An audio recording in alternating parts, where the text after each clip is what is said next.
উপস্থিত জামাত ইসলামী নেতৃবৃন্দ এবং সম্মানিত প্রিয়তমা এবং নেতৃবৃন্দ, সম্মানিত ভাইরা, আপনারা জানেন আজকে বিশ্ববিদ্যালয় আজকে কোথায়, মানবতা আজকে কোথায়, আজকে ছোট ছোট শিশুদের কিভাবে নির্যাতন করা হচ্ছে, কিভাবে হামলা করা হচ্ছে।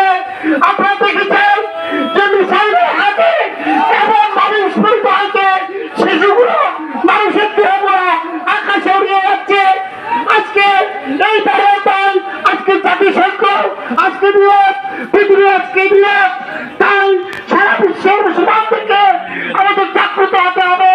আজকে ফিলিস্তিনি মুসলমানদের জন্য আমাদেরকে সোচ্চার হতে হবে। আমি ব্যবসায়ী ভাইদের একটা অনুরোধ করবো, আপনারা সবাই ফিলিস্তিনি যে সকল পণ্য রয়েছে এই পণ্যগুলো আপনারা সবাই বয়কট করলেন।